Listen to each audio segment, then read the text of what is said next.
Si le commerce physique souffre en France, les chaînes à petit prix, elles, ne connaissent pas la crise.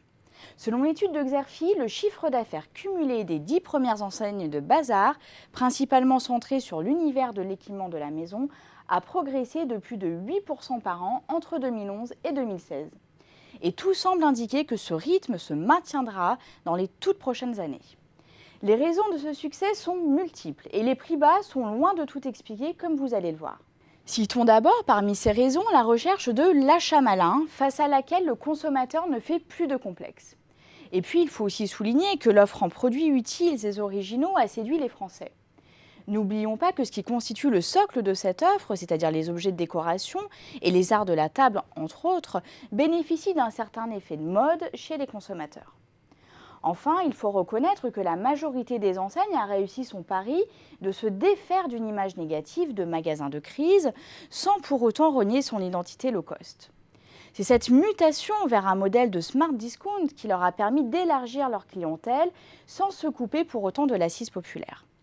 Cette montée en gamme a eu une conséquence, les frontières entre discounters traditionnels et circuits spécialisés se brouillent. Des circuits spécialisés qui sont engagés, eux, dans une véritable guerre des prix. La situation est donc la même que dans l'alimentaire. Les écarts de prix se réduisent, tout comme les possibilités de différenciation pour les enseignes. Autrement dit, toutes les conditions sont réunies pour un durcissement du jeu concurrentiel à court terme. Alors comment faire ? Eh bien, les experts de Xerfi ont décrypté les principaux axes de développement empruntés par les enseignes à petit prix face à un tel contexte. Le premier d'entre eux, c'est la densification des réseaux, avec notamment l'objectif de conquérir les centres-villes. Deuxième axe, les investissements dans les plateformes logistiques pour optimiser les coûts de supply chain.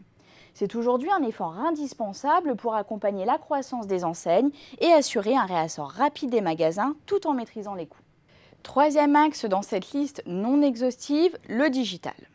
Alors c'est vrai, les enseignes à petit prix ont pris du retard par rapport aux circuits spécialisés, surtout en matière de recours au e-commerce, de dispositifs web to store ou encore de digitalisation des points de vente. Mais aujourd'hui, elles misent sur une intégration renforcée des réseaux sociaux dans les stratégies marketing.